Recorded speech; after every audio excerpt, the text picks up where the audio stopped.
ନମସ୍କାର, ଜୟ ଜଗନ୍ନାଥ।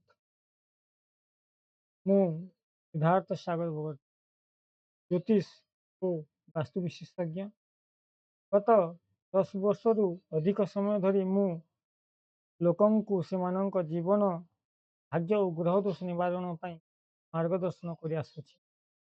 ଆଜିର ଏହି ଭିଡ଼ିଓରେ ଆମେ ଆଲୋଚନା କରିବା ମେଷ ରାଶି ବିଷୟରେ।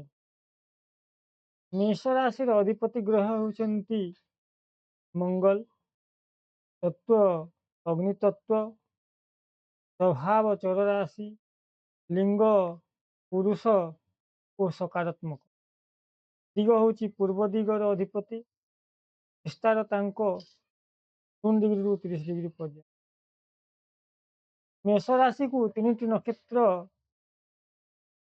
ଭୋଗ ପାଇଁ ଦିଆଯାଇଛି: ଅଶ୍ୱିନୀ, ଭରଣୀ ଓ କୃତ୍ତିକା। ଶାରୀରିକ ଗଠନ ଓ ବ୍ୟକ୍ତିତ୍ୱ: ମଧ୍ୟମ ଉଚ୍ଚତା, ମଜବୁତ ଅସ୍ଥି ଓ ଶରୀର, କୋଣିଆ ଚେହେରା, ଆଖି ତଳ ତେଜ ଏବଂ ଏଗ୍ରେସିଭ୍ ଚାଲିଚଳନ।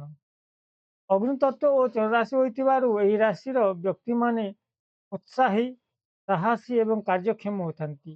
ସେମାନେ କାହା ଅଧୀନରେ କାମ କରିବା ଅପେକ୍ଷା ନିଜ ନେତୃତ୍ୱ ନେବାକୁ ପସନ୍ଦ କରନ୍ତି।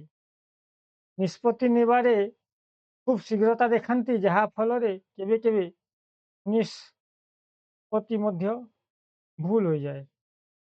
କ୍ରୋଧ ଶୀଘ୍ର ଆସେ, ମାତ୍ର କ୍ରୋଧ ଅଧିକ ସମୟ ରହେ ନାହିଁ। ମେଷ ରାଶିର ଶାରୀରିକ ଅଙ୍ଗ ହେଉଛି ମୁଣ୍ଡ, ମସ୍ତିଷ୍କ, ଚେହେରା ଏବଂ ଖପୁରି ଅସ୍ଥି। ସମ୍ଭାବ୍ୟ ରୋଗ: ମୁଣ୍ଡବିନ୍ଧା, ଅତକପାଲି, ମସ୍ତିଷ୍କ ସମ୍ବନ୍ଧୀୟ ସମସ୍ୟା, ଉଚ୍ଚ ରକ୍ତଚାପ, ଜ୍ୱର, ମୁହଁରେ ଦାଗ ବାହାରିବା, ଆଘାତ, କଟାକଟି ବା ନିଆଁର ଜଳିଯିବାର ଦାଗ ଦେଖାଯାଏ। ଜୀବିକା ଓ ବ୍ୟବସାୟ ମାଧ୍ୟମରେ ଯଦି ମେଷ ରାଶିର କର୍ମ ଭାବ ଦଶମ ଭାବ ସହିତ ଜଡ଼ିତ ହୋଇଥାଏ, ତେବେ ସେମାନେ ସେନା, ପୋଲିସ ଏବଂ ସୁରକ୍ଷା ବାହିନୀ, ଶଲ୍ୟ ଚିକିତ୍ସକ, ଡାକ୍ତର, ଫାର୍ମାସିଷ୍ଟ, ଇଞ୍ଜିନିୟରିଂ, ମେସିନାରୀ, ପଥର ଲୁହା କାରଖାନା ଓ ଅସ୍ତ୍ରଶସ୍ତ୍ର କାରବାର କରିବାର ଦେଖିବାକୁ ମିଳେ। ଖେଳକୁଦରେ ମଧ୍ୟ ଭଲ ହୋଇଥାନ୍ତି। ନେତୃତ୍ୱ ନେବା ଭଳି ପ୍ରଶାସନିକ ପଦବୀ ସେମାନଙ୍କର ଆଡମିନିଷ୍ଟ୍ରେଟିଭ ରୁଲ୍ସ ଥାଏ।